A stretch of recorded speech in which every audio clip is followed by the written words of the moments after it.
Hello भाई लोग। और क्या हाल चाल, सब कुछ बढ़िया बढ़िया भाई। चलो आज हम लोग सीखेंगे। देखो क्या होता है ना यार, कि तुम लोगों को कैलकुलेशन करने में बड़ी दिक्कत होती है, तो उसी दिक्कत को दूर करने के लिए आज हम लोग सीखेंगे स्क्वायर रूट निकालना, कि आप किसी भी नंबर का स्क्वायर रूट अपने मन में ही कैसे निकाल सकते हैं, जो कि आपकी कैलकुलेशन के लिए बहुत ज्यादा हेल्पफुल होगा। इस पूरी सीरीज में हम लोग धीरे धीरे हर चीज को क्या करेंगे, ट्रिक से सीखते चलेंगे, ताकि आपको लंबी कैलकुलेशन में फंसना न पड़े और आप सारे क्वेश्चन इजी तरीके से और अच्छे तरीके से कर लें। तो चलिए देखते हैं कि कौन से क्वेश्चन हम कौन सी ट्रिक अपनाएंगे। देखिए पहले हम आज सारी बातों को आपको कैसे समझाएंगे, ये सारी चीजों को हम आपको क्वेश्चन के थ्रू समझाएंगे कि क्वेश्चन आप कैसे अटेम्प्ट करोगे और कैसे आप इजी तरीके से कर सकते हो। तो देखो भाई, स्क्वायर रूट सीखने के लिए जो तुमको जो बेसिक आइडिया होना चाहिए कि आपको एक से लेके आपको जो 10th तक या 9th तक जो नंबर्स होती हैं उनके स्क्वायर के यूनिट डिजिट आपको पता होना चाहिए। कहने का देखो, कहने का मतलब क्या हम बता रहे हैं आपको। कहने का मतलब ये है कि जब भी आप किसी नंबर का स्क्वायर करते हैं, है ना, तो वहां पे कुछ नंबर्स मिलेंगी और वो जो नंबर होगी उसका यूनिट डिजिट आपको पता होना चाहिए। अगर आपको नहीं पता है तो चलिए आपको हम बता देते हैं। जैसे आप 1 का स्क्वायर करते हैं तो आपको क्या मिलता है, 1 मिलता है, क्योंकि यहाँ पे एक ही नंबर है तो उसका यूनिट डिजिट भी वही हो जाएगा, है ना। तो आपको यहाँ पे 1 मिल गया। अगर हम 2 का स्क्वायर करते हैं तो आपको 4 मिलता है, ये इसकी यूनिट डिजिट हो जाएगी। 3 का स्क्वायर करेंगे तो आपको 9 मिल जाएगा, जो कि इसका यूनिट डिजिट हो जाएगा। लेकिन जब 4 का स्क्वायर करते हैं तो आपको 16 मिलता है। 16 में जो यूनिट डिजिट की बात करेंगे तो आपका क्या हो जाएगा, वो आपका यूनिट डिजिट जो होगा दैट विल बी 6 हो जाएगा। यहाँ पे यूनिट डिजिट क्या हो गया, 6 हो गया। अगर हम 5 का करेंगे स्क्वायर तो 25 मिलता है, उसका यूनिट डिजिट क्या हो गया, 5 हो गया। ऐसे 6 का स्क्वायर करते हैं तो इसका यूनिट डिजिट आपको 6 मिल जाता है। 7 का करते हैं तो आपका यूनिट डिजिट क्या मिलता है, 49 होता है, जिसका यूनिट डिजिट 9 हो जाता है कि नहीं। 8 का स्क्वायर करते हैं तो 64 मिलता है, जिसका यूनिट डिजिट क्या हो जाता है, 4 हो जाता है। 9 का स्क्वायर करते हैं तो 81 मिलता है, जिसका यूनिट डिजिट क्या है, दैट इज 1, है ना। तो आपको इसी नंबर्स को याद रखना है कि जब हम किसी नंबर्स का स्क्वायर करते हैं तो यूनिट डिजिट क्या होता है ये आपको पता होना चाहिए। बाकी सारी दिक्कत आपकी दूर हो जाएगी अभी मिनटों में। देखिए कैसे एग्जांपल समझते हैं, है ना। एग्जांपल क्या है, जैसे मान लीजिए इस नंबर का आपको स्क्वायर रूट निकालना है ना। तो सबसे पहला काम आप क्या करेंगे, पहला स्टेप इसमें देखिए 3 स्टेप की बात इसमें है। 3 स्टेप में आपको देखिए, ये स्टेप बस आपको लिख के समझाने के लिए है, बाकी सब लिखना नहीं पड़ता है ना। जब आप एक बार आप समझ जाओगे तो ये आपको लिखना नहीं पड़ेगा, आपके मन में ही सारी बातें हो जाएंगी, है ना, क्योंकि हमें आपको समझाना है तो हमें लिखना जरूरी है। देखिए यहाँ पे जो यूनिट डिजिट होगा 1024 का यूनिट डिजिट क्या है, आप कहेंगे सर 4 है। उनकी अच्छी बात है, 4 यहाँ है। अब ये बताइए, अब किस नंबर के स्क्वायर में जो यूनिट डिजिट है वो 4 मिलता है। तो आप कहेंगे सर यहाँ पे 2 का स्क्वायर करते हैं तब 4 मिलता है, हम कहे 2 लिख लो भाई जिसके इसमें मिलता है। और किसके स्क्वायर में मिलता है, तो आप कहेंगे सर जब 8 का स्क्वायर करते हैं तो 64 होता है, जिसका यूनिट डिजिट क्या होता है, 4 होता है। हमने कहा इसको भी लिख लो तुम भाई, तुमने दोनों नंबर लिख लिया। क्या कर लिया तुमने, तुमने दोनों नंबर लिख लिया।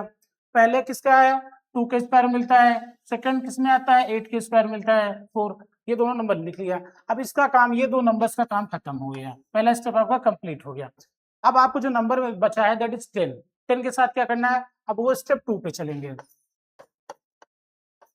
स्टेप 2 पे जब चलेंगे आपको ये देखना है ये जो 10 है, 10 किसके स्क्वायर नंबर के बीच में है। जैसे आप 2 का स्क्वायर करते हैं आपको 4 मिलता है, 3 का स्क्वायर करते हैं 9 मिलता है। यहाँ कहीं 10 आ रहा है, नहीं आ रहा है। 10 मिलेगा कहाँ आपको, 3 के स्क्वायर 9 आता है, 4 के स्क्वायर 16 आता है। तो आपको जो 10 मिलेगा वो कहाँ मिलेगा, 9 और 16 के बीच में मिलेगा, मतलब 3 का और 4 के स्क्वायर के बीच में मिलेगा। तो यहाँ पे आपको ध्यान ये रखना है कि आपको लोवेस्ट नंबर लेनी है। कौन सी नंबर, सबसे छोटी वाली, मतलब 3 और 4 में बात करेंगे तो आपको कौन सी लेना है, लोवेस्ट वाली लेना है। तो आपको क्या लेना है, 3 लेना है ना, क्या लेना है, 3 लेना है। तो आप यहाँ भी 3 लिख देंगे, है ना, यहाँ भी 3 लिख देंगे, उसके बाद नीचे वाले में भी 3 दे देंगे, है ना। यहाँ भी 3 हो गया, यहाँ भी 3 हो गया। अब आप ये कहेंगे सर ये दो दो नंबर्स आ रहे हैं, है ना, दो आंसर तो हो नहीं सकता, इसका एक ही होगा। तो हम आपसे कहेंगे हाँ देखो एक ही होगा, अभी एक स्टेप और इसका बाकी है, वो स्टेप थर्ड है। स्टेप थर्ड में क्या करते हैं, स्टेप थर्ड में हम लोग ये करेंगे, अब हमें ये देखना है कि ये जो आपका नंबर कौन सा 10 है। जैसे आपने यहाँ पे क्या लिखा, 3 का स्क्वायर 9 होता है और 4 का स्क्वायर क्या होता है, 16 होता है। तो आपने क्या कर लिया, लोवेस्ट वाली, हमेशा लोवेस्ट नंबर को ही लेना है। जो भी नंबर इसमें सेकंड स्टेप में जो लोवेस्ट नंबर होगी उसी को आपको हमेशा लेना है। अब सर 10 जो आता है इन दोनों के बीच में आता है, इन दोनों के बीच में कहीं पे होगा। अब आपको बस इतना ध्यान रखना है कि ये जो 10 होगा 10 किसके पास में है। जैसे आप 9 से एक कदम आगे चलेंगे तो कितना मिल जाएगा, 10 मिल जाएगा। लेकिन अगर आप 16 के पास जाना है तो आपको कितने कदम चलने पड़ेंगे, तो आपको 6 प्लस करना पड़ेगा। तो सबसे पहले कौन मिल जाएगा, 10 की जब सबसे नजदीक नंबर कौन सी है, तो आप कहेंगे सर ये ऊपर वाली है, कम वाली नंबर मतलब 3 वाली है। तो आपका आंसर क्या हो जाएगा, सर ये जो कम वाला नंबर होगा, जैसे 32 और 38 मिल रहा था, तो जब ये 9 मिल गया आपको कि 10वीं के पास में है, तो मतलब छोटा वाला नंबर आपको ले लेना है। जो भी जिसके पास होगा वही नंबर को लेना है आपको।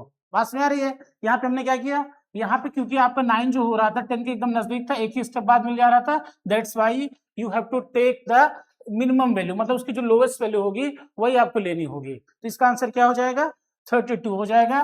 This is the square root of 1024, है ना। आया कुछ समझ में। एक और बताते हैं, नहीं समझ में आया एक और समझ लेते हैं और अच्छे समझ में आ जाएगा। अगला क्वेश्चन देखते हैं, समझ में आ जाएगा। चलिए अभी और फिर से समझाते हैं, अब स्टेप लिखेंगे नहीं, बस आपको डायरेक्ट समझाया जाएगा, आपको समझ में आ जाएगा। चलो मान लेते हैं ये नंबर लिखिए, क्या है 1369, है ना, क्या है 1369 का आपको इसका रूट निकालना है। अब यहाँ पे आपको सबसे पहला स्टेप क्या करना है, आपको यहाँ पे 9 पे फोकस करना है। कहाँ पे सर, 9 पे करना है। 9 किसके स्क्वायर में आता है, तो आपके पास दो आया कि सर 9 आता है 3 के स्क्वायर में और 7 के स्क्वायर में। तो आप क्या करेंगे, आप दोनों को लिख लोगे भाई यूनिट डिजिट, क्योंकि यूनिट डिजिट की तरफ लिखना है तो आप इधर लिखेंगे 3 आता है सर और 7 में 9 आता है, आपने दोनों लिख लिया। अब बस ये इसका काम 69 में खत्म हो गया। अब क्या बचा, दैट इज 13। 13 किसके स्क्वायर के बीच में आता है, तो आप ये कहेंगे सर जो 13 आता है वो क्या होता है, यहाँ पे आपको लिख के समझाते हैं। देखिए 3 का स्क्वायर करते हैं आपको 9 मिलता है, 4 का स्क्वायर करते हैं आपको 16 मिलता है ना। अब होगा क्या, है ना, अब होगा क्या क्या इसमें, अब समझने वाली बात ये है कि आप देखिए अब इन दोनों के बीच में 13 आएगा आपको, तो जब सेकंड स्टेप पे हम जाते थे तो क्या करते थे, जो लोएस्ट वाले नंबर होते थे उसको लेना होता था सेकंड स्टेप में। तो ये जो आपको लेना है दैट विल बी 3 लेना आपको है, तो यहाँ भी 3 लिख देंगे और यहाँ भी 3 लिख देंगे। तो सेकंड स्टेप में आपको क्या याद रखना है कि जो 13 होगा, जैसे 13 यहाँ पे आया तो इन दोनों नंबर के बीच में ले आएगा तुम्हारा कहीं 13, है कि नहीं। तो जो लोएस्ट वाला स्टेप होगा, लोएस्ट वाले नंबर होगी हमेशा वही आपको लेना है। सेकंड स्टेप में आपको याद रखना है कि लोएस्ट वाले लेना है भाई, इतना याद रखना। ठीक है चलो, तुमने 3 ले लिया। अब ये चेक करना है इन दोनों में से कौन सा लेंगे, इन दोनों में से कौन सा लेंगे। तो हम क्या करेंगे, देखेंगे कि जो 13 है, जो 13 है, 13 जो नंबर्स है वो किसके पास में है, 9 के पास में है कि 16 के पास में है। तो सवाल क्या, आंसर क्या आएगा, सर 9 से अगर 14 में जाना होगा तो हमें 4 स्टेप चलना पड़ेगा, और अगर 16 तक जाना होगा तो +3 करना पड़ेगा। तो सबसे पास 13 किसके पास है, तो आप कहेंगे सर 16 के पास जल्दी पहुंच जा रहे हैं, है ना। तो 16 के पास जा रहा है मतलब बड़ी वाली नंबर के पास जा रहा है, तो इसमें जो बड़ी नंबर होगी वो आपको ले लेना है। 33 37 कौन सा बड़ा होगा, तो आप कहेंगे सर 37, तो यही 37 आपका क्या हो जाएगा, that will be your answer. भाई इतना ईजी है और कुछ नहीं करना है, हम आपको समझा रहे हैं इस वजह से इतना टाइम लग रहा है, नहीं तो आप 1 मिनट के अंदर अपने मन में ही आंसर निकाल सकते हो, है ना। चलो और तुम्हारी हेल्प करते हैं, एक क्वेश्चन और कराते हैं, एक क्वेश्चन और देख लेते हैं बढ़िया से, ताकि तुम्हारे दिमाग में चीजें छप जाएं, तुम्हें किसी तरीके दिक्कत ना हो। बस तुम प्रैक्टिस कर लेना भाई, उसके बाद तो तुम हवा कर दोगे इसको, है ना। क्या कर दोगे, हवा कर दोगे। देखो अब पहला नंबर क्या है 1, किसके यूनिट डिजिट में 1 आता है, तो आप कहेंगे सर 1 क्या आता है, 9 में आता है। लो हमने 1 9 लिख दिया। 1 में 81 में आता नहीं है 1, है ना, और 1 के स्क्वायर में आता है। अब उसके बाद 15 का है, 15 किसके स्क्वायर बीच में होता है, तो सर किसके बीच में आएगा, वही बात हो जाएगी 9 और 16 के बीच में, तो 3 यहाँ पे दे देंगे, 3 यहाँ पे दे देंगे। बताओ भाई जो 15 आएगा 9 और 16 के बीच में ही तो आएगा, तो सेकंड स्टेप में कौन सी लोएस्ट नंबर लेनी है, तो तुमने 3 को ले लिया, है कि नहीं, 3 को ले लिया। इसका स्क्वायर वाला नंबर लेना है ना, कि इसका जो स्क्वायर आता है आपको सेकंड स्टेप में याद रखना है। ठीक है, अब सवाल ये उठता है कि सर 31 39 में कौन सा होगा, तो हम कहेंगे तुमसे बालक एक काम करो, 9 और 16 में देख लो कि 15 किसके पास है, तो तुम कहोगे सर 4 स्क्वायर 16 के पास, 15 जल्दी पहुंच जाएगा। 15 से एक स्टेप आगे बढ़ते हैं 16 मिल जाता है, लेकिन 9 से 6 स्टेप आपको जाना पड़ेगा तब आपको 15 मिलेगा। तो 15 किसके पास है, 16 के पास जल्दी पहुंच जाएगा, तो मतलब जो बड़ी वाली नंबर होगी वो वाली आपको लेनी है, तो 39 इसका आंसर हो जाएगा।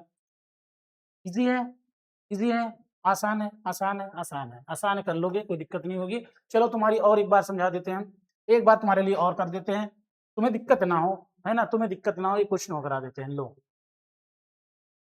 इसको फिर से प्यार से आराम समझेंगे कैसे, देखिए सबसे पहला काम क्या करना होता है, सर सबसे पहला काम जो करना होता है वो ये करना होता है। देखते हैं कि 9 जो है 9 नंबर है किसके स्क्वायर में आती है, किसके स्क्वायर में यूनिट डिजिट आती है। तो जवाब ये आया कि सर 3 के स्क्वायर में 9 आता है और किसके 7 के स्क्वायर में आता है। तो मतलब इसका जो यूनिट डिजिट होगा 3 होगा या तो 7 होगा।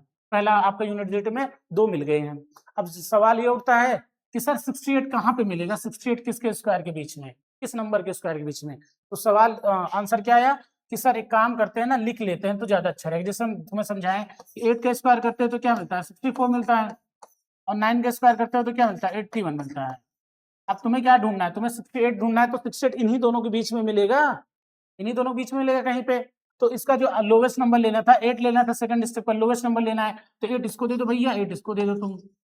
अब इन दोनों में कौन लेना है 83 87 में, तुम ये देख लो कि 68 लिखा हुआ है तो 68 किसके पास होगा, 64 के पास होगा कि 81 के पास होगा। तो तुम कहोगे सर ये जो नंबर है 68 या 64 के पास है ना, 81 से तो बहुत दूर हो जा रहा है, लगभग 13 दूर हो जा रहा है ना। इसके पास कितना है 4 ही स्टेप पे दूर है, तो किसके पास हो गया छोटी वाली नंबर के पास में 64 के पास हो गया। तो छोटी वाली नंबर आपका ये वाला जो होगा स्क्वायर रूट इसका ये 83 हो जाएगा।